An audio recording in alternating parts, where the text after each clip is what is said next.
I'll spite. Picture this. You're sitting in a meeting. Mm-hmm.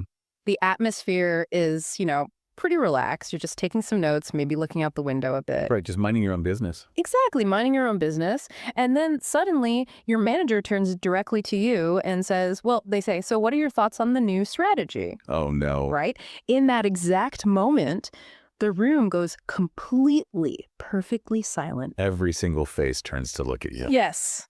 Every face. Your stomach drops, your palms get slightly damp, and your mind just goes completely, absolutely blank. It's a profoundly universal human experience. I mean, we've all been there. Oh, absolutely. And that feeling of being put on the spot, it doesn't just make us nervous. It actually triggers a very real biological fight or flight response in our nervous system. Like a physical reaction. Yeah, exactly. Right. A massive spike of cortisol floods your brain, and, rational thought completely shuts down right when you need it most.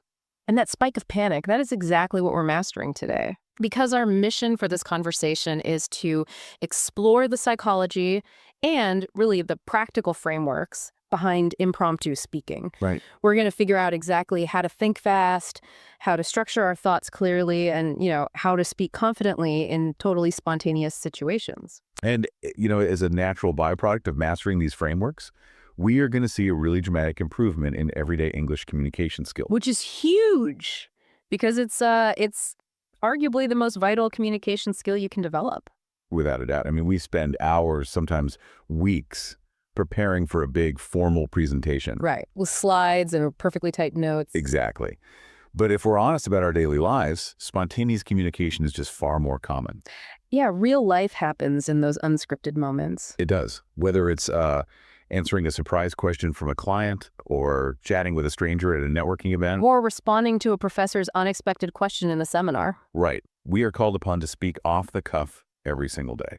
And yet, we rarely actually train for it, which is wild. Yeah, it really is. So let's actually anchor this right now for everyone listening. I want you to think back to a specific time when you were asked a question out of nowhere and your brain simply refused to cooperate. The dreaded blank space. Exactly. Just put yourself back in that room for a second. Take a moment to remember how your body felt in that silence. I'll give you about 3 seconds to just feel that memory. 1, 2, 3. I bet just recalling that moment brought a slight wave of stress back to your chest. I know it did for me. It is incredibly uncomfortable. It is. But the good news is, by the time we finish our conversation today, that exact scenario won't feel like a threat anymore. That's the goal. So to navigate this properly, we should probably establish a few key terms that will, naturally come up as we explore the mechanics of spontaneous speech. Yeah, good idea. First is the concept of speaking impromptu. Impromptu. Right, which simply means delivering a message without being planned, organized, or rehearsed. Right, and you'll often hear native English speakers use the idiom off the cuff to describe the exact same thing. Off the cuff. Yeah, like the cuff of a shirt sleeve. If you say something off the cuff, you're speaking spontaneously. No script, no safety net. We will also be looking closely at a psychological mechanism called cognitive load. Cognitive load, that sounds heavy.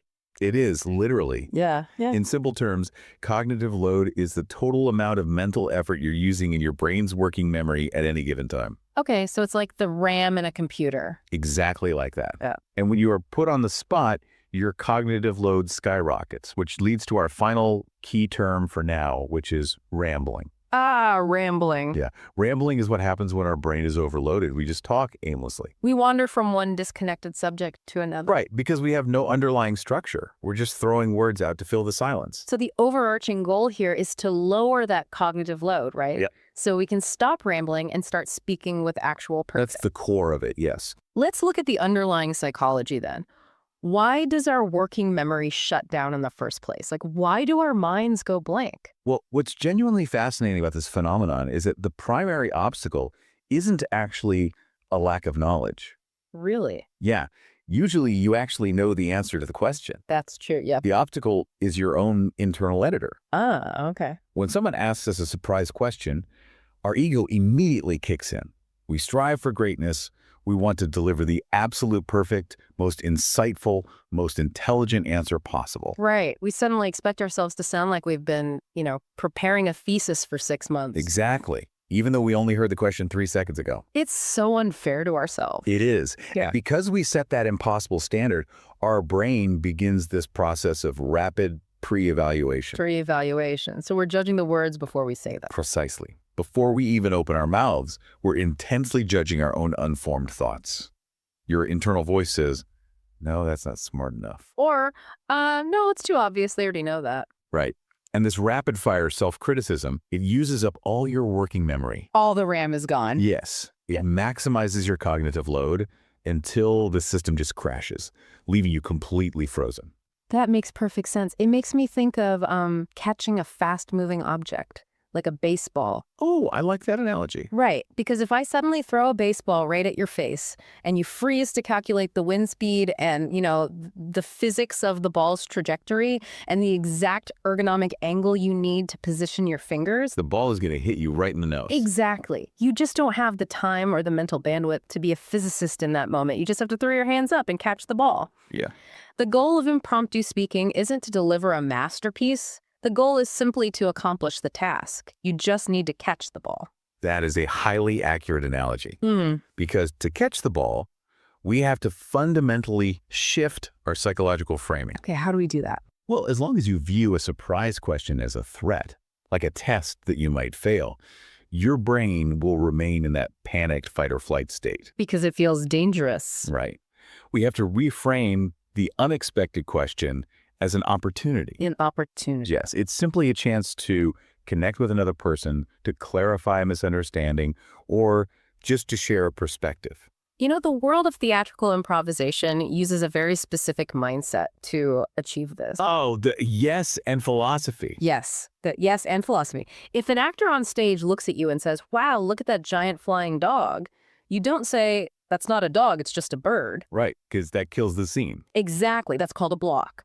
It immediately kills the momentum of the scene. Instead, you accept the reality presented to you, you say yes, and then you build upon it, you say and. So you might say, yes, and he looks like he wants to eat our picnic. Right, you roll with it. And translating that yes and philosophy into a business or academic environment really changes everything. How so? It means accepting the unexpected situation rather than resisting it. You don't freeze up in fear or get defensive. You mentally say yes to the reality that you're on the spot. Exactly. And you embrace the opportunity to build on the conversation. Let's actually internalize this mindset shift right now. Wherever you're listening, I want you to adopt this framing. Repeat this simple concept to yourself out loud if you can. It really helps to say it out loud. It does. Here's the phrase. I will see unexpected questions as an opportunity. I'll give you 3 seconds to say that. 1, 2, 3. I will see unexpected questions as an opportunity. Exactly. By consciously choosing that frame, we significantly lower the threat level. We do. Okay, so mentally, I've accepted the opportunity. But biologically, my heart is still racing. Sure. And practically, I still need a few seconds to actually formulate a response. How do I buy that time without just staring blankly at the person in total silence?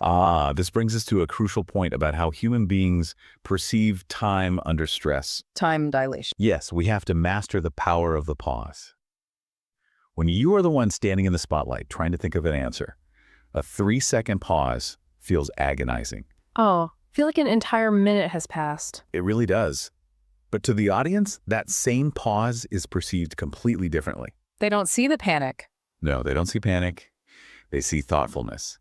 They see someone who is carefully considering their words. Wow, that's a huge perspective shift. Silence is not your enemy. It's a highly effective tool. You do not have to begin speaking the very millisecond the other person closes their mouth. That time dilation is so real, though. 3 seconds feels like an eternity when you're anxious. It does. But if standing in pure silence feels just too intense, there are linguistic tools we can use to pad that silence, right? Things like gambits. Exactly. Gambits. In conversation, a gambit is a strategic remark designed to open a dialogue, or, in this context, to gracefully buy yourself time to think. Right, it's like a placeholder. Yeah, and having a few of these phrases completely memorized acts as a pressure release valve. So it lowers the cognitive load. Drastically lowers it. Because you don't have to invent a response from scratch. You just deploy the gambit while your brain works on the real answer in the background. So what does a natural professional gambit look like in B2 or C1 level English? One of the most effective strategies is to simply acknowledge the quality or the complexity of the question. Okay. You could say, that is a truly fascinating perspective. Let me think about that for a second. Oh, I like that. Or you could say, you bring up a really important point, and I want to make sure I give you a thoughtful answer. I really like how those sound. They project competence and respect for the person asking. But mechanically, all you're really doing is buying your brain 4 extra seconds to catch the ball. Exactly. You're just buying time. Another incredibly simple gambit is just repeating the question back to them at a slightly slower pace, right? Yes, that works wonderfully. If a client asks, what are the main risks associated with the new software migration? You can nod thoughtfully and say, what are the main risks associated with the migration? Well, It validates their concern, it clarifies the focus, and it buys you time. let's put this into practice immediately for the listener. Good idea. I want you to imagine a scenario.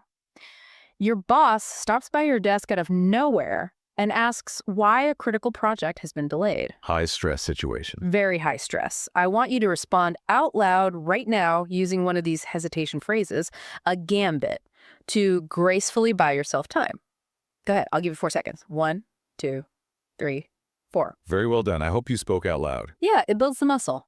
Now, there is one vital piece of physical delivery to remember when you use a gambit or take a deliberate pause. What's that? You must maintain eye contact. Oh, right. When people are searching their brain for an answer, they have this natural tendency to look down at the floor. I do that all the time. Most people do.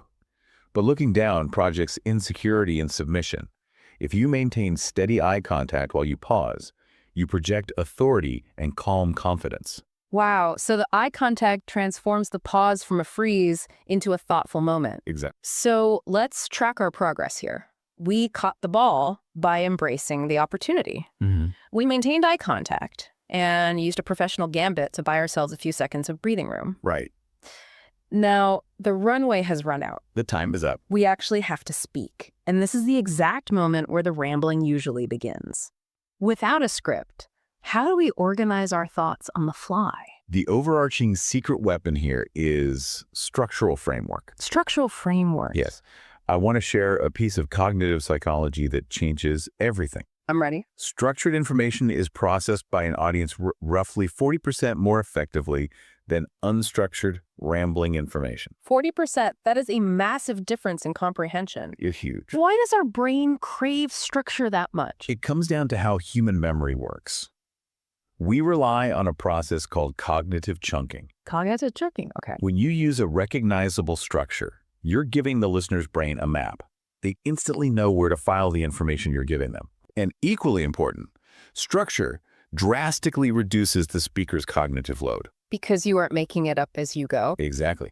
You don't have to waste mental energy inventing a path through the conversation. You just drop your ideas into a pre-existing mold. So what's the best mold to use? The most robust, reliable mold for sharing an opinion is known as the PREP framework. PREP. Yeah, the PRP framework. Let's break down the mechanics of that acronym. What's the first P? The first P stands for point. Point. You must state your main idea clearly and directly right up front. All right. In journalism, they call it don't bury the lead. Don't make the audience listen to 3 minutes of background context to figure out where you stand. Just start with a direct answer. Exactly. Got it. Then the R stands for reason. Right. Once you've established your point, you have to explain the underlying logic. Why do you hold this position? Okay, point, then reason, which leads directly to the E standing, for example. Yes, the example. This is the crucial step where you move from abstract logic to concrete reality. So you illustrate your reason with something tangible. Yes, a specific story, a statistic, or a real-world data point.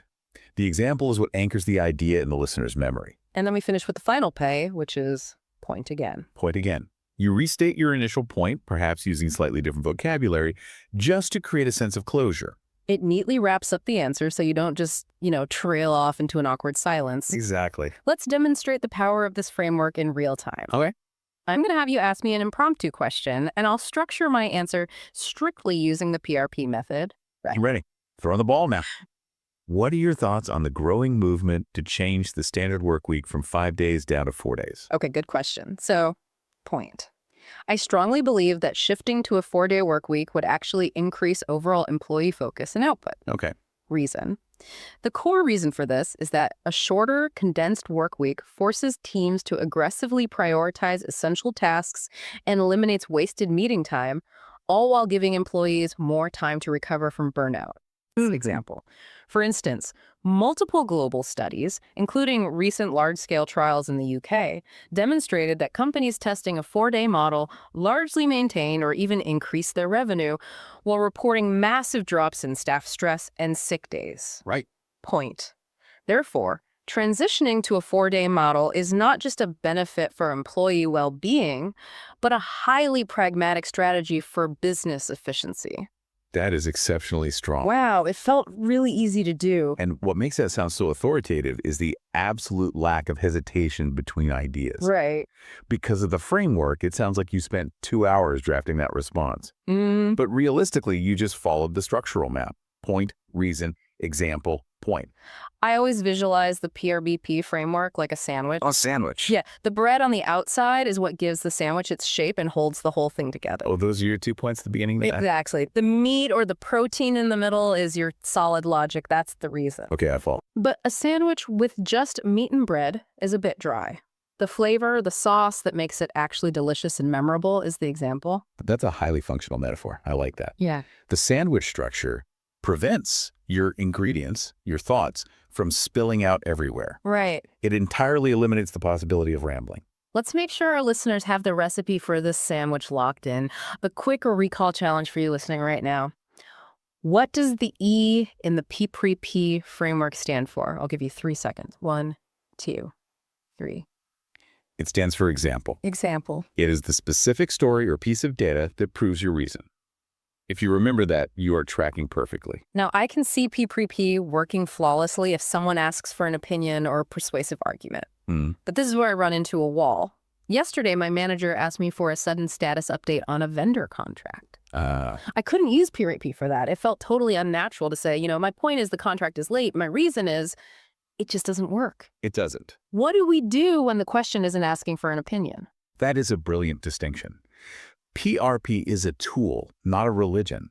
It doesn't fit every single situation. Right. When someone asks you to explain a changing trend or asks about the evolution of a project, we use an alternative framework known as time traveling. Time traveling. Yes, past, present, future. Past, present, future. That instantly implies a narrative arc. Precisely.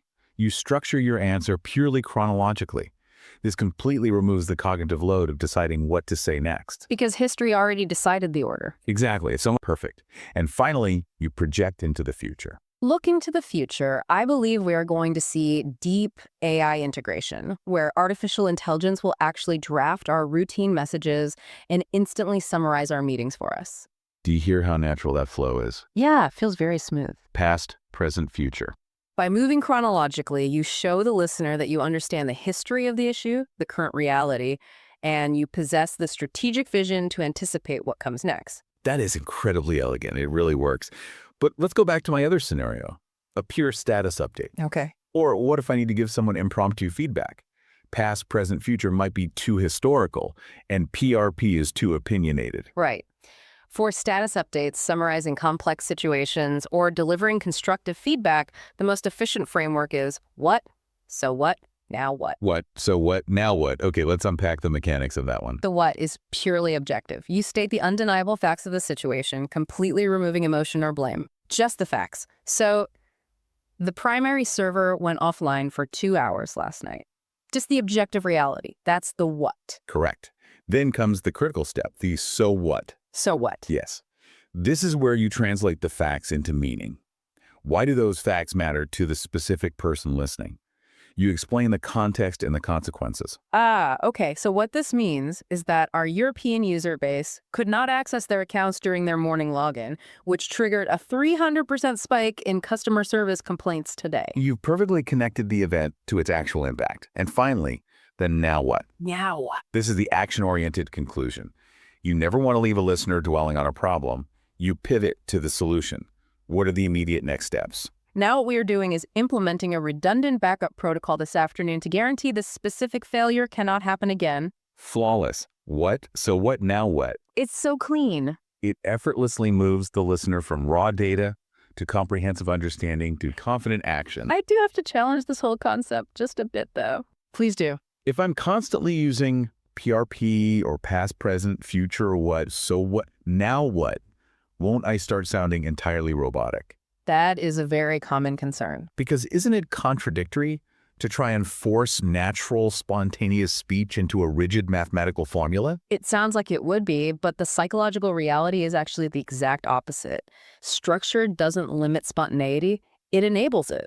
How so? Think about the mechanics of a master jazz musician. Okay, jazz. Jazz is world famous for improvisation, right?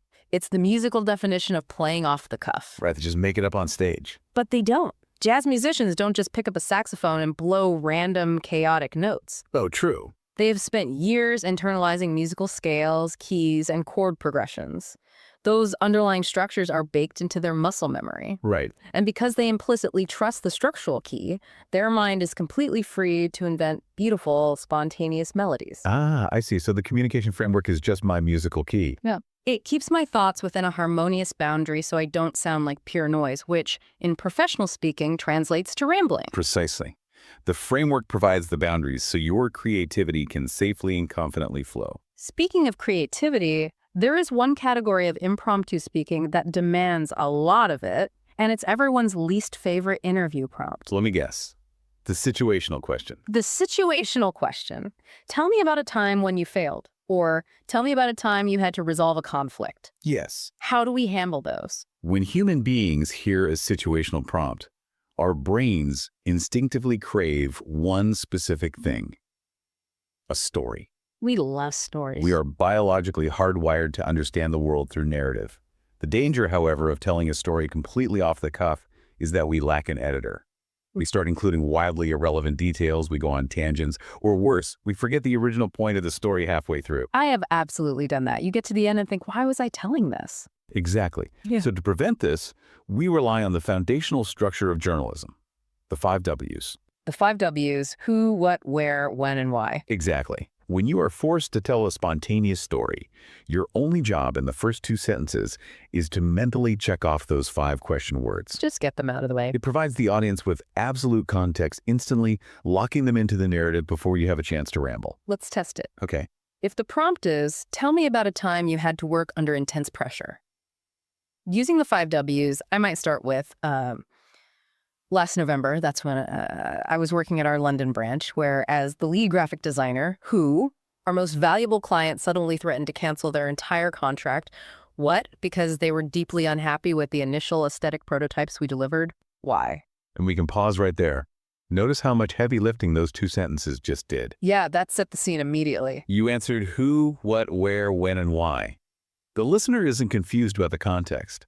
They are instantly grounded in the reality and the stakes of your story. And from that solid foundation, you can smoothly transition into the action you took to solve the problem. The 5 Ws serve as the perfect, foolproof introduction to any spontaneous anecdote. And, as we're delivering that story or unpacking our reasons in the PRP framework, there is a specific rhetorical device we can use to make our phrasing sound incredibly polished, right? Oh, yes. A way to manipulate the rhythm of our speech. Yes, you're referring to the Rule of 3. The rule of 3. It's a foundational principle in both writing and speaking, which suggests that ideas, arguments, or examples presented in groups of 3 are inherently more satisfying, more persuasive, and significantly more memorable for the human brain. But why 3? I mean, why not just give 2 examples or an exhaustive list of 5? It fundamentally ties back to how our brains recognize patterns. Oh. 2 items are just a couple. They don't quite form a sequence. Yeah.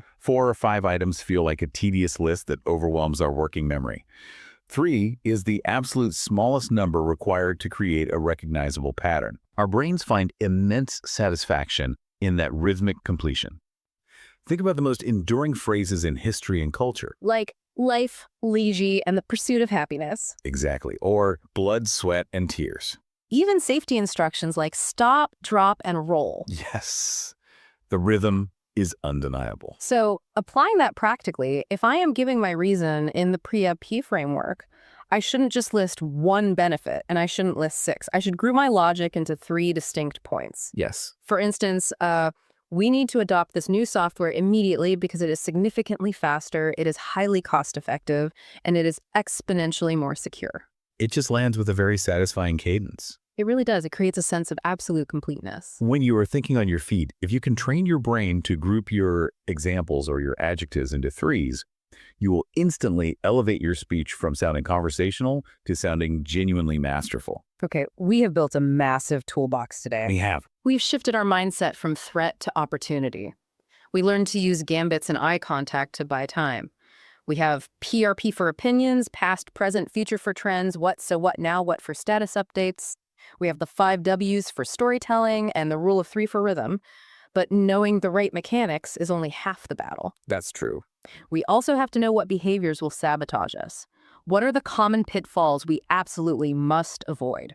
There are 3 major pitfalls that trap spontaneous speakers, and looking at them is a great way to solidify some advanced vocabulary for our listeners. Okay, what's the first one? The first pitfall is rambling, which we defined earlier. Talking aimlessly without direction. Yes. When you abandon structure, you ramble, and the audience's attention simply evaporates. We want to avoid that at all costs. What's the second pitfall? The second pitfall uses a really interesting piece of vocabulary. It's canning. Canning.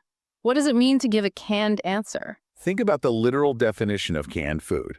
It is prepackaged, preserved, and sits on a shelf for months. In communication, canning means you're trying to awkwardly force a completely pre-memorized speech into a conversation where it doesn't actually fit. Oh, I've seen politicians do this all the time. Constantly.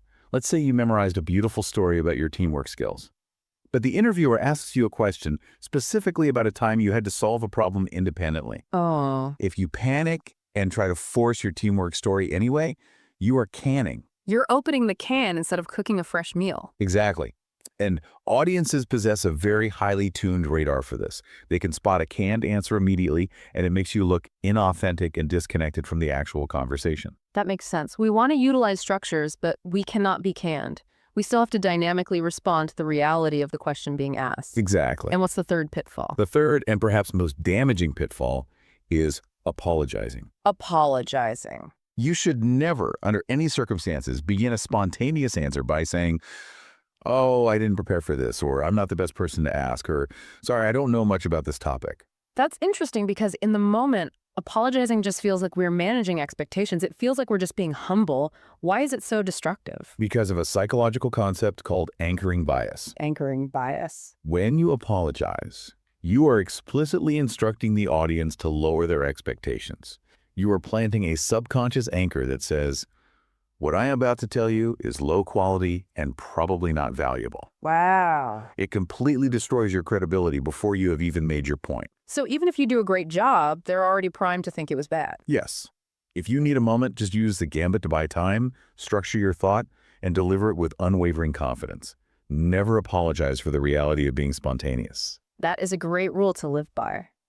And to help us steer clear of these pitfalls, there is a remarkably simple overarching strategy we can keep in our back pocket. It's called the BOS concept, B-O-S-S. Be a boss at impromptu speaking. Exactly. Let's quickly outline those letters. The B in boss stands for bridge. Bridge. A bridge is exactly what it sounds like. Yeah. It creates a smooth, safe transition from the silence of the question into the substance of your message. So the hesitation gambits we discussed earlier, like saying, "That's a fantastic question to consider," that acts as your bridge. Yes, that's your bridge. Then the O stands for one big idea. One big idea. This is your primary defense against rambling. When you are put on the spot, do not try to make 5 different arguments. Right. Your cognitive load can't handle it, and the audience won't remember it. Pick one central theme, one big idea, and aggressively stick to it. That relieves so much pressure. It really does. Next, the first S stands for structure. Structure. Once you have identified your one big idea, you simply drop it into the appropriate framework, whether that is PRP or past, present, future. And the final S is short and sweet. Keep your response incredibly concise. Mm-hmm. An impromptu answer in a meeting should never become a 10-minute monologue. Get in, make your point clearly, provide your compelling example, and get out. short and sweet. Let's give our listeners a chance to practice the O in BOSS right now. Great idea. The O, again, is one big idea. I'm going to ask you a very simple question.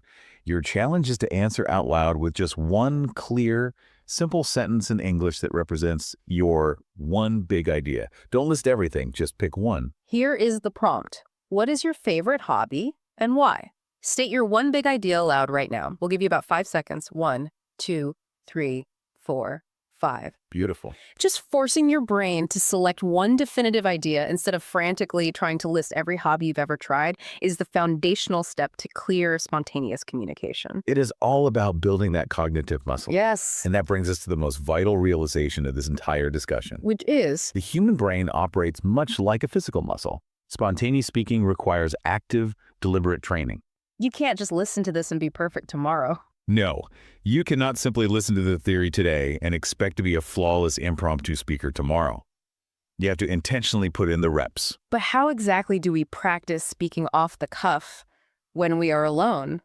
I mean, we don't constantly have a manager jumping out from behind a desk to surprise us with complex questions. Thankfully, no. But fortunately, there are some highly effective, practical drills you can integrate into your daily routine. Okay, lay them on me. What's drill number 1? Drill number 1 is the random word drill. Random word drill. Go online and pull up a random word generator, click the button, and look at whatever word pops up. Let's say the word is bicycle. Bicycle, okay. Immediately start a timer for 60 seconds and force yourself to speak about bicycles using the PRBP method. Point, reason, example, point. Wow, that's a workout. Doing this daily forces your brain to become comfortable organizing thoughts around totally unexpected stimuli. I really love the gamification of that. It sounds almost fun. It is fun. Drill number 2 is something you can do while consuming the media you already enjoy, right? Like watching a Netflix documentary or listening to a discussion. Yes, exactly. Hit the pause button right in the middle of a complex scene or a long interview answer. And then what?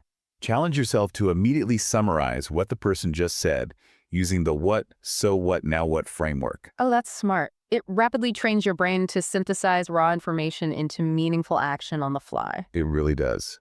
And drill number 3 is designed to refine your physical delivery. Okay, drill 3. Take out your smartphone and record yourself. Ah, the dreaded camera. Ask yourself a challenging question, hit record, and deliver a 1-minute answer. Then you have to do the hardest part. Force yourself to watch the playback. Yes. You are auditing yourself for 2 specific things. First, listen for filler words. Are you unconsciously relying on, to fill the silence? It's always shocking how much we do that without realizing. It is. Second, evaluate your pace. Are you rushing through your words out of nervous energy? You want to ensure you are maintaining a calm, measured, deliberate pace. I will admit, watching yourself on video is a uniquely painful experience. It's the worst. But it is undeniably the fastest, most effective way to improve. You instantly notice all the distracting physical and verbal habits you had absolutely no idea you were doing. It creates the ultimate feedback loop for self-correction. Well, we have covered a tremendous amount of ground in our discussion today. Let's do a rapid, synthesized review of the core lessons so our listeners have everything cleanly organized in their minds.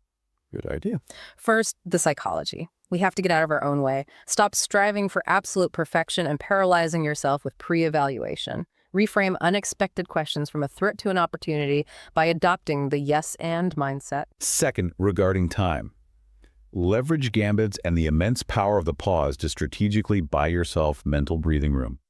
And always maintain steady eye contact while you think to project authority. Third, rely on structures to lower your cognitive load. Use the PRP method, point, reason, example, point, for opinions. Time travel with past, present, future for trends. Summarize complex situations with what, so what, now what, and ground your spontaneous stories using the 5 Ws, enhancing them with a rhythmic rule of 3.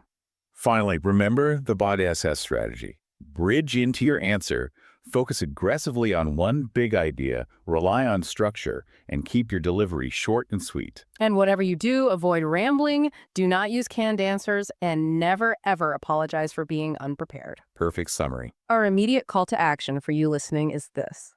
Dedicate just 10 minutes every single day to practicing these frameworks in English. Start in entirely low-pressure environments. Explain the PRP method to your cat. Stand in front of your bathroom mirror and do a past, present, future breakdown of your breakfast choices. The content doesn't matter. The goal is simply to build the muscle memory of dropping your thoughts into these structures out loud. As we bring this to a close, I want to leave you with a slightly deeper, perhaps more philosophical concept to turn over in your mind. I love those. Let's hear it. We have spent this entire session analyzing the mechanics of how to speak. But consider this. Could the disciplined practice of impromptu speaking actually fundamentally alter how we listen to other people? Wow, that is a fascinating shift in perspective. How do you mean? Think about the mechanics we just outlined. In order to instantly select the right framework and structure a genuinely brilliant, relevant response, you cannot be trapped inside your own head worrying about your ego or your anxiety. Right. If you're panicking about your own performance, you will completely miss the subtle nuances and the true intent behind the other person's question. You literally aren't hearing them. Exactly. Therefore, to truly excel at speaking off the cuff, you must first become a profoundly active, deeply focused listener to the world around you. Spontaneous speaking isn't just about finding your own voice. It is ultimately a masterclass in learning how to truly hear others. You cannot possibly catch the ball if you aren't intensely watching the pitcher. Exactly. That is a truly beautiful and profound thought to end on. Thank you for dissecting this vital skill with us today. Now, to everyone listening, go out there, embrace the unexpected moments, and start practicing the art of speaking off the cuff. Usually when we talk about a medical diagnosis, there is this expectation of precision. Right. It feels like engineering. You break your arm, the x-ray shows that jagged white line on the screen, and the doctor just points and says, well, there it is. Exactly. It is entirely binary. It's broken or it's not broken. Yeah. It is a very clean, visible process, which is, comforting to the human mind. We like things to be easily categorized. We do. But then you step into the world of human communication, and specifically spontaneous, impromptu speech. Right. The messy stuff. Exactly. Suddenly that x-ray machine is broken. We are looking at a landscape of thoughts and words that can feel very murky and chaotic and completely unpredictable. It really can. And that is exactly our mission for our time today. We are exploring the art of impromptu speaking. We are going to look at how to think quickly, speak clearly, and eliminate that feeling of panic when you are suddenly put on the spot. It is such a critical skill for anyone because life rarely hands us a script. Almost never. Right? The most important conversations we have, negotiating a raise or answering a difficult question in a meeting or navigating a conflict, they usually happen without any warning at all. And for our listeners who navigate the professional world in a second language, we know this challenge is doubled. Oh, absolutely. If you are operating at a B2 or C1 level in English, you are not just formulating an idea, you are actively translating. Right. You are searching for precise vocabulary and managing your pronunciation all in real time. It is completely normal to feel overwhelmed by that cognitive load. It is a lot for the brain to handle at once. It is. But today, we are going to slow everything down. We're going to give you specific neurological tools to make this process smooth, calm, and effective. And I think the best place to start is by looking at what is actually happening inside your head when you are forced to speak without preparation. The actual biology of it. Yes, the science of spontaneous speech is just fascinating. When we monitor the human brain during natural, open-ended conversations, we use this highly sensitive equipment to track electrical signals. Okay. And we see that the brain operates on a distributed cortical hierarchy. Okay, let's break that down because distributed cortical hierarchy is quite a heavy phrase. It is a bit dense, yeah. It essentially means that different parts of the brain are doing very different jobs at different levels of complexity, correct? Precisely. So you have sensory and motor regions. Okay. These are the mechanical points of the brain. They handle the physical actions. So the acoustics of hearing a sound and the physical articulation of speech. And articulation means the actual movement of your jaw, your lips, your tongue, and your vocal cords. Right, to push air out and make sounds. So that is the physical labor. But someone has to give the orders for that labor. Exactly. That happens in the higher level areas of the brain, specifically a region called the inferior frontal gyrus. Okay, the higher level area. Yes. This area handles the complex intellectual work. It manages syntax, which is your grammar and sentence structure. Right. And it handles semantics, which is the actual meaning of the words you want to say. So we have a division of labor. One part is the intellectual design, and the other part is the physical execution. Right. And here is the mechanism that changes everything we know about speaking. Okay. During speech production, the brain does not do these two things simultaneously. It doesn't. No. It maps out the language planning roughly 500 milliseconds before the word is actually physically articulated by the mouth. Wait. 500 milliseconds. That is a full half of a second. Half a second, your higher level language center decides what it wants to say, and half a second later, your motor center finally receives the signal to move your mouth and say it. Oh, wow. This reminds me of a factory. How so? Well, think of the brain as a massive manufacturing plant. The design team, which is your language center, is sitting in a quiet office upstairs. I like this. They finalize the blueprints for a brilliant sentence. Then they put those blueprints in a tube and send them down to the noisy manufacturing floor, which is your motor center. Right. And just half a second before the physical product rolls off the assembly line, the factory floor gets the instructions on how to build it. That factory analogy is perfect because it highlights the temporal sequence, the timing. Right. The timeline. Language encoding happens first, speech articulation happens second, and this delay is happening continuously, word by word, syllable by syllable, in every natural conversation you have ever had. This is incredibly encouraging because it means your brain is already working ahead of your mouth. Your brain already has a head start. It does. It really does. Before we move on to the next part, let's do a quick comprehension check to lock this concept in. Good idea. I'm going to ask you a question, listeners, and I want you to answer it out loud wherever you're listening. Say it into the room. Here's the question. How much time does the brain take to plan a word before you speak it? Just take a moment to answer out loud. I'll give you a few seconds. Okay, if you said 500 milliseconds or half a second, you have grasped the fundamental biological reality of speech. So, if our brain is this incredible fast-acting factory already working ahead of schedule, we have to ask a difficult question. Which is? Why do our minds sometimes go completely blank? You get asked a surprising question in a meeting, and suddenly the entire factory shuts down. Yes. We freeze because we strive for perfection. Perfectionism. Right. The problem is almost never that our brain cannot find the words. The problem is that our mind suddenly acts like an overly strict factory manager. Oh, I know that manager. Right. This manager starts judging every single thought before the blueprints are allowed to go down to the factory floor. So we start asking ourselves, is this answer insightful enough? Or is my vocabulary sophisticated enough? Or is this even relevant? Exactly. We get in our own way. By demanding perfection, we block the blueprints from reaching the manufacturing floor. The mouth receives no instructions. And so we freeze in silence. And this happens because of the threat response, doesn't it? Yes, it is biological. When you are put on the spot, your nervous system often interprets the sudden question as a physical threat. Like a predator in the room.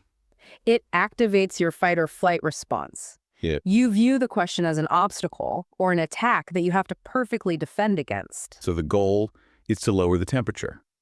We have to stop viewing a spontaneous question as a threat. How do we reframe that? A brilliant way to reframe this comes from the world of improvisational comedy. Oh, improv. Right. In improv, actors walk onto a stage with zero script. They have absolutely no idea what the other person is going to say. Which sounds terrifying. It does. But to prevent the scene from crashing, they rely on a foundational rule called yes and. Yes, and. Meaning that whatever reality your partner creates, you accept it, and then you add a new piece of information to it. That is the core of it. If your partner looks at you and says, look at this giant purple dog, you absolutely do not say, well, that is not a dog, that is a cat. Right, because if you deny their premise, the scene dies. Yeah. The collaboration stops. Exactly. Instead, you say, yes, and he looks very hungry, let's feed him. You accept the reality and you build on it. But how does that apply to a stressful corporate meeting? I am probably not talking about purple dogs in a budget review. Well, in a professional setting, the yes and mindset means shifting from defense to collaboration. Okay. So when your boss suddenly asks, why are these numbers so low? Your threat response wants to defend, make excuses, or just freeze. Right, the manager blocks the blueprints. But if you apply yes and, you view the question not as an attack, but as an opportunity to collaborate and clarify. I see. You accept the premise, the numbers are low, and you add context. You say, yes, they are lower than expected this quarter, and that allows us to see exactly where our marketing strategy needs adjustment. Wow. It takes the hostility right out of the room. It does. It lowers your own internal panic. But beyond collaboration, there is another mindset shift. I think this might be the absolute golden rule of impromptu speaking. Oh, I think I know what you're going to say. It is a phrase that completely removes the pressure of being perfect. The rule is this: there are no mistakes, only omissions. That concept is incredibly liberating for a speaker.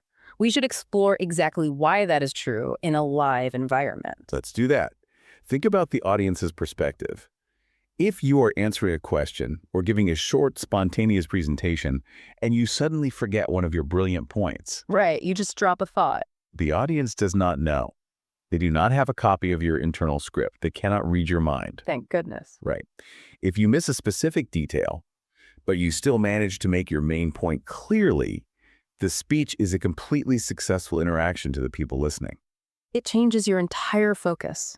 When we strive for perfection, a small error feels catastrophic. It really does. If you skip a section, your instinct is to panic, stop the momentum, and say, oh, wait, let me go back. I forgot to mention something important. Which is the worst thing you could do. It is. Because now you have drawn everyone's attention to the error. You have highlighted your own mistake. Precisely. The audience was perfectly happy until you told them they were missing out on something. With the mindset of no mistakes, only omissions, you just keep moving forward. You omitted something. You left it out. But you did not ruin the experience. The factory keeps running. Let's focus on that word because it is a vital piece of vocabulary for our listeners. The word is omission. Omission. Omission is something that has been left out, excluded, or forgotten. I want you, the listener, to build some physical muscle memory with this golden rule. Take a moment right now. Say the phrase out loud to anchor it in your mind. There are no mistakes, only omissions. Give it a try. Just say it right out loud. When you truly internalize that phrase, you relieve the pressure on your higher level brain functions. You no longer have to be flawless. You just have to be structured. Structured. Which brings us to the next vital piece of the puzzle, the architecture of your response. Okay, this makes perfect sense. If the brain is a factory and the anxiety is gone, we still need a good set of blueprints. We need to give the factory floor a structure to follow. Structure is the absolute foundation of impromptu speaking. Research into cognitive processing shows us something remarkable. What is that? When an audience listens to structured information, they process it roughly 40% more effectively than when they listen to unstructured rambling. 40%. That is a staggering improvement in comprehension. It is massive. Why is that? What is the mechanism behind that 40% boost? It comes down to cognitive load, both for you and for the listener. Okay. When we speak spontaneously without a plan, our instinct is to just start talking. We hope that if we talk long enough, we will eventually stumble upon our main point. I think we have all been guilty of that. We have, but this forces the listener's brain to work incredibly hard. They have to sort through all your random thoughts to find the meaning. When you use a structure, you do that sorting work for them. They understand it faster, and they retain the information much longer. And it reduces the speaker's cognitive load, too. You don't have to invent a path through the jungle. The path is already paved. Exactly. So let's give our listeners the most essential tool for this. The most foundational structural framework to master is called the PREP method. The PREP method. P-R-E-P. Let's break down how this architecture works in a real-world scenario. Let's do it. The first letter, P, stands for point. The rule here is that you must state your main idea clearly, right at the very beginning. Right up front. You do not build up to a grand reveal. You give them the answer immediately. For example, let's say someone in a meeting asks for your opinion on a software project. Your point might be, I believe we need to delay the product launch by 2 weeks. It is direct, it is clear, and it sets the destination for the listener. Exactly. The next letter is R, which stands for reason. This is where you provide one strong, logical justification for your point. You explain the why. Okay, Bill. Continuing your scenario, the reason would be because our final user testing this week revealed 2 major software bugs that affect the payment gateway. We have the point, we have the reason. Then we move to E, which stands for example. I love this step. I think this is where the magic happens because abstract reasons are easily forgotten. This is where you illustrate your reason with concrete data. or even better, a short story. Humans are biologically wired to remember stories. They absolutely are. An example grounds your logic in reality. So following your framework, the example might be, to put this in perspective, last year we rushed a similar launch with known bugs. As a result, our customer support tickets spiked by 40% in the first week, and we lost client trust. It paints a vivid picture. And finally, we return to the last letter, P, which is point again. You simply restate your main point to provide satisfying closure. Bring in a full circle. Right. You could wrap it up by saying, so by taking a short 2-week delay now, we ensure a smooth, successful launch that protects our reputation. Point. Reason. Example. Point. It is incredibly elegant. What I find so brilliant about the PREP method is how it tricks your own brain into calming down. When you are put on the spot, you don't have to panic about the vast universe of things you could say. No, you don't. Your brain just visualizes 4 empty boxes, and you just fill in the blanks one by one. It is like pouring water into an ice cube tray. The rigid structure is already built for you. That is a wonderful way to visualize it. An ice cube tray. And, PREP is not the only ice cube tray available. Sure. Having a small library of these mental structures prepares you for almost any conversational demand. For instance, if you are unexpectedly asked to introduce yourself to a new team or a client, the PREP method might feel too argumentative. Yeah, you want to argue about who you are. Right. Instead, you can use the past, present, future framework. Chronological structure. The human brain loves time travel. How do you deploy that one smoothly? Let's imagine you are at a networking event and someone says, "Tell me about yourself." The classic interview question. The dreaded question. Most people ramble through a messy list of everything they have ever done. Instead, use the framework. But start with the present to anchor them. You say, "Currently, I'm a project manager leading the digital marketing team." Short and sweet. Then you go backward. Yes, you move to the past, but only to build specific credibility. You say, "Before this role, I spent 5 years in software development, which gave me a very deep technical understanding of the products we market." And then you finish by looking forward. Exactly. You end with the future, focusing on your current goals or the value you want to bring. Looking ahead, I am really excited to combine my technical background with marketing to help this company expand into international markets. It takes 30 seconds, but it tells a complete, compelling story. You sound incredibly polished, and all you did was follow the timeline. It works every time. What about a scenario where you need to persuade someone to take action? For persuasion, the problem-solution benefit framework is highly effective. Okay, how does that one flow? You do not start by pitching your idea. First, you clearly define the problem, which makes the listener feel the pain or the urgency. Then, you introduce your solution. Finally, you paint a vivid picture of the benefit. By establishing the problem first, you create a psychological need for your solution. I use one more very frequently, especially for giving constructive feedback or defining a complicated concept. It is the what, so what, now what method. That one is exceptionally pragmatic. It really is. What is the basic fact for the observation? So what explains why this fact actually matters to the person listening? The implications. And now, what gives the immediate next action steps? It moves the conversation forward wonderfully. It does. Let's do a quick interactive practice with the listener. We're going to use the PREP method. I want you to think of a very simple, low-stakes topic. Let's use your favorite food.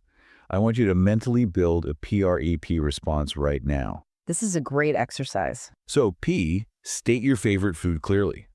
R, give one logical reason why you love it.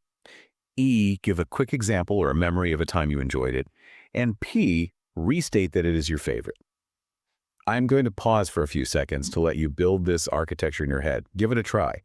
Even with something as trivial as food, you can feel how the framework restrains you. It really does. It guides your thinking. It completely stops the urge to wander off topic and talk about restaurants or cooking in general. Okay, so PREP gives me a structure.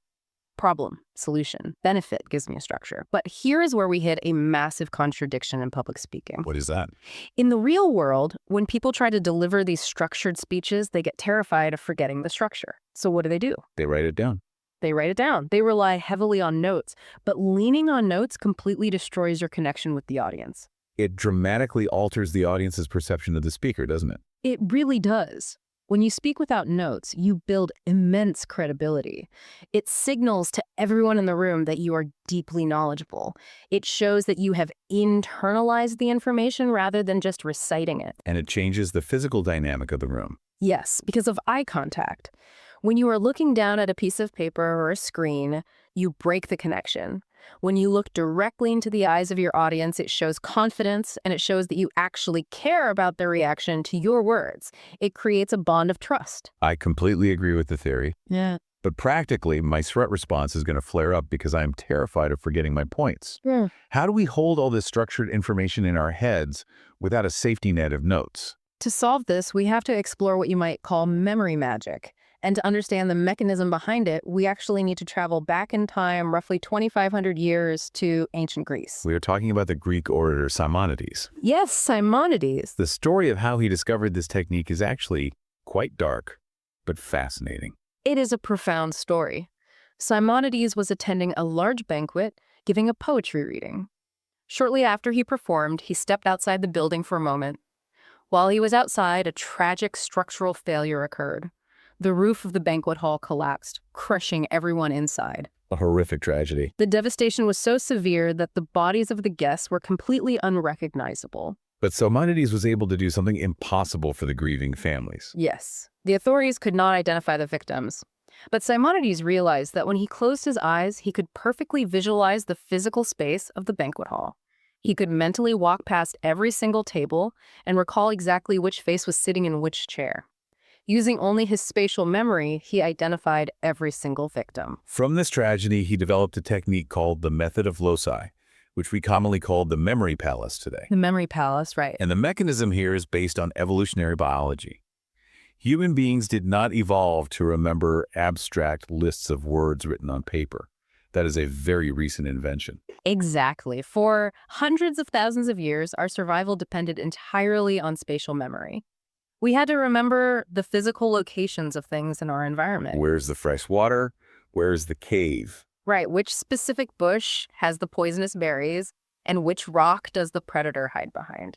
Our brains are biologically hardwired to perfectly remember physical spaces and journeys. If I ask you right now where the refrigerator is in your home, you do not have to close your eyes and study a mental map. You just instantly know. Right. The knowledge is spatial. So the genius of the memory palace is that we take abstract concepts, like the points of a speech, and we force them into physical locations. Let's guide the listener through a highly practical exercise to demonstrate how powerful this mechanism is. Let's imagine you are asked to give an impromptu summary in a meeting. Okay. You have 3 key tips for optimal brain health that you want to share. Instead of scribbling them on a sticky note, we're going to place them in a physical location you know well. Let's use an environment we can all easily imagine. We will use a journey that has 3 stops, starting in a parking lot outside a building, then walking across a small bridge, and finally stepping into an elevator. Okay, parking lot, bridge, elevator. Now, the trick to making the memory palace work is that the brain ignores ordinary things. If you imagine a normal car in a parking lot, you will forget it. Naturally. The brain only remembers things that are vivid, illogical, absurd, and action-oriented. The more bizarre the image, the stronger the memory. Let's start with your first location, the parking lot. Your first tip for brain health is to eat a healthy brain diet, specifically focusing on avocados and blueberries. How do we embed that concept into the parking lot? We make it totally absurd. Imagine you walk into this parking lot and there's a massive, chaotic food fight happening. I mean, a riot. People are throwing giant, squishy green avocados at each other. They're throwing buckets of bright blue blueberries. It is messy. It is loud. The windshields of the cars are covered in green and blue mush. You can even smell the fruit. I can definitely picture that. That is your first location. The image is the chaotic food fight. The concept is the brain diet. It is impossible to forget that image. Now, you walk away from the messy parking lot and approach your second location, the small bridge leading to the building. Right.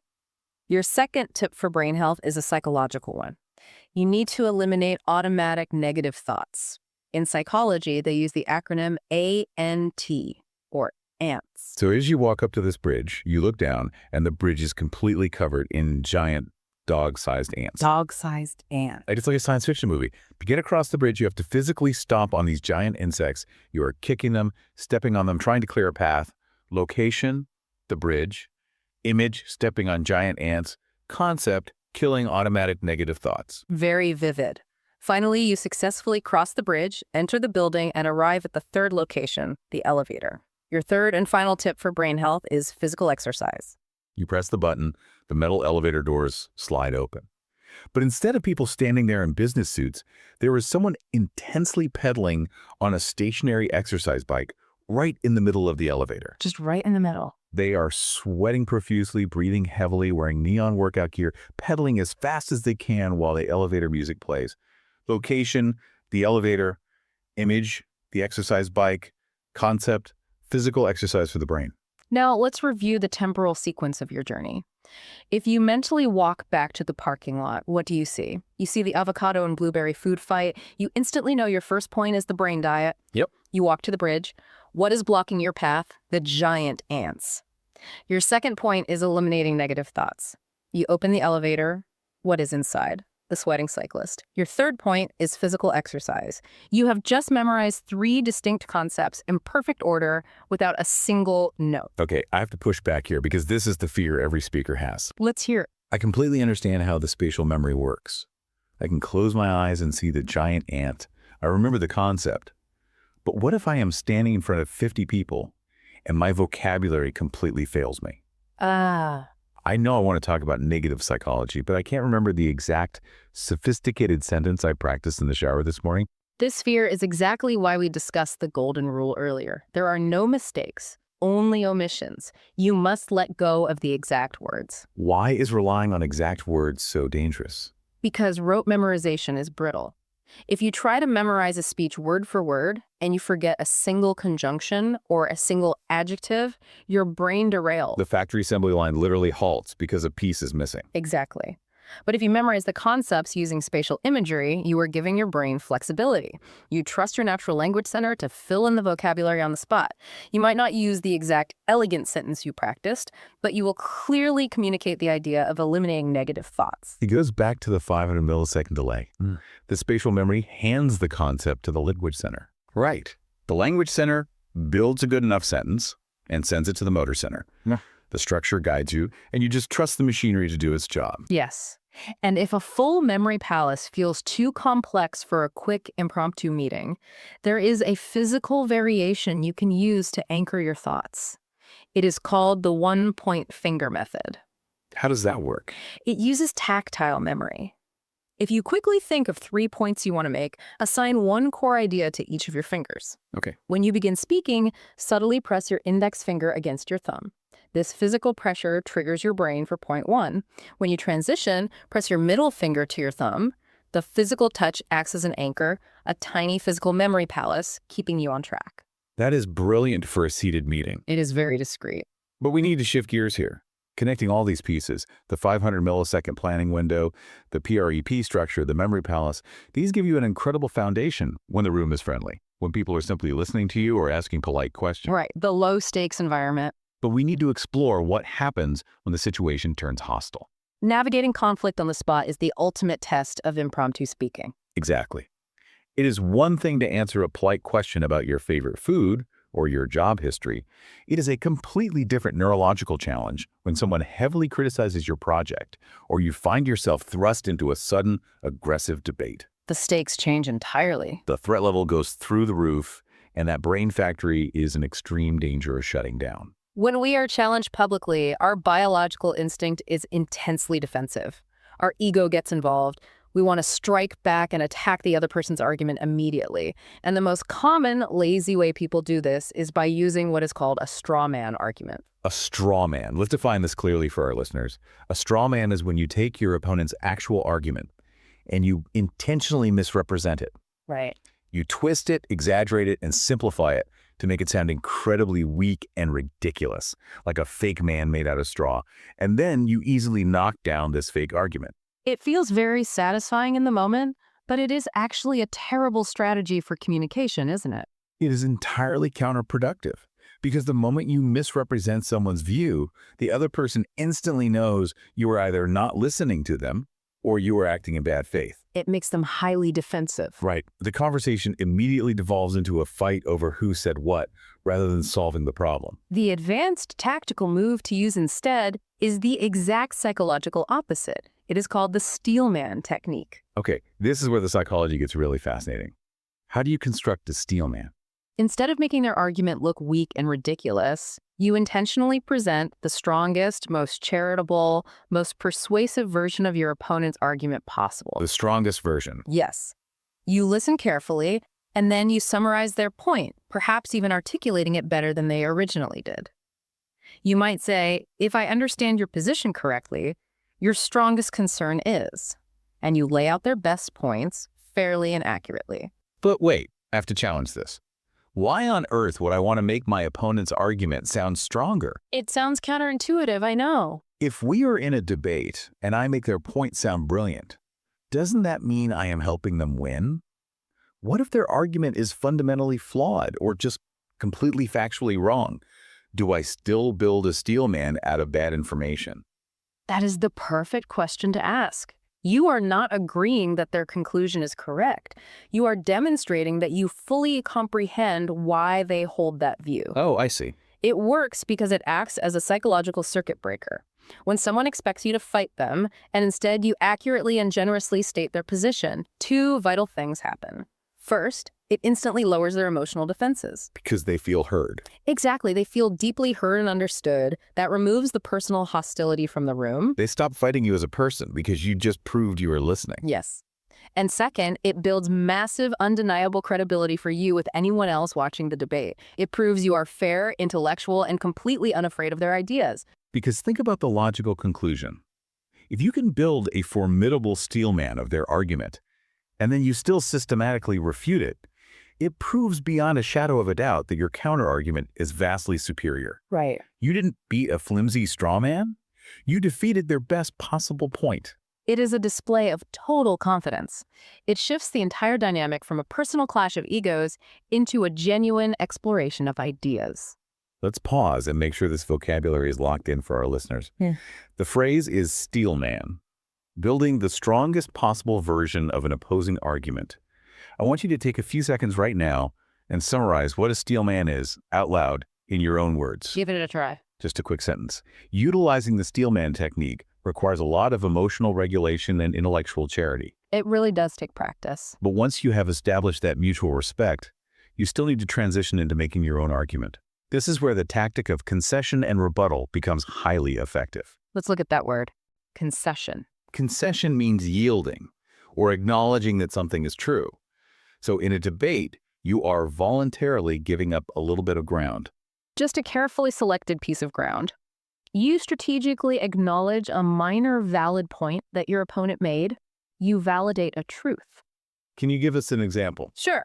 For example, if you are arguing for a new software system, you might say, you are absolutely right that implementing this new software will cause some short-term frustration for the team as they learn the interface. You can see that undeniable fact. Right.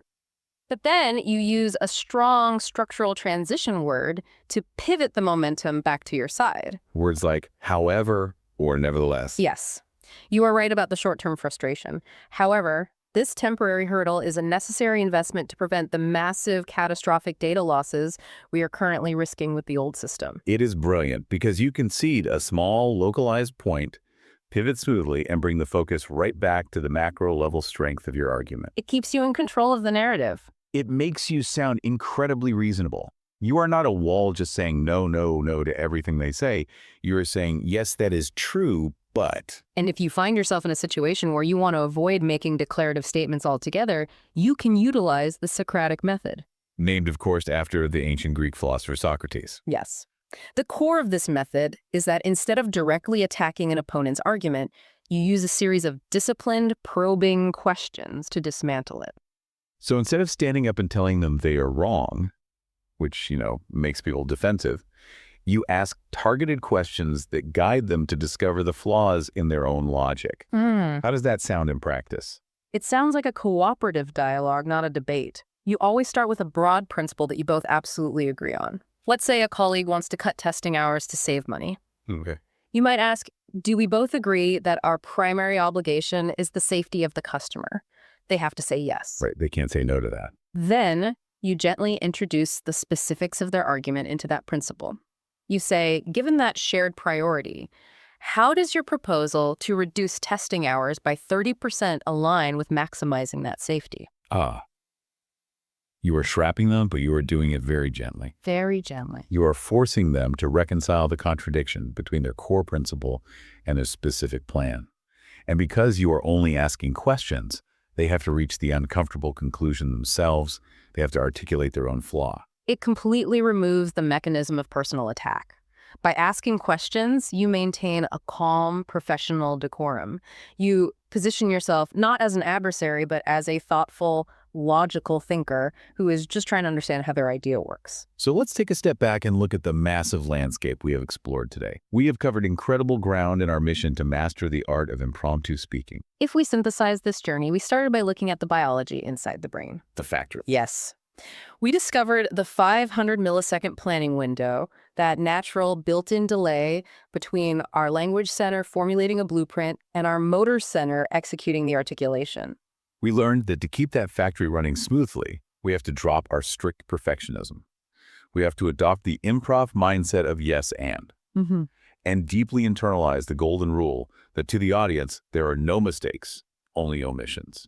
From there, we looked at how to support the brain's natural processes by utilizing structural architecture. The ice cube trays. We broke down the PREP method, point, reason, example, point, which acts as a safe container for your thoughts, making your message 40% easier for the audience to process and remember. And we learned how to deliver those structured thoughts without the crutch of written notes. Right? We explored the evolutionary power of spatial memory using Simonides' 2,500-year-old memory palace technique, placing our concepts into absurd, vivid, action-oriented images in a familiar physical space. Finally, we explored how to handle conflict on the spot without triggering a threat response. We discussed abandoning defensive straw man attacks and instead utilizing the steel man technique to build immense credibility. We looked at using concession and rebuttal to elegantly pivot a conversation, and employing the Socratic method to dismantle arguments through thoughtful, guided questioning. But simply knowing that these techniques exist is only the first step. It is. To truly master impromptu speaking, especially when you are translating and organizing thoughts in a second language, you have to build physical muscle memory. You really do. And that brings us to the daily practice rule.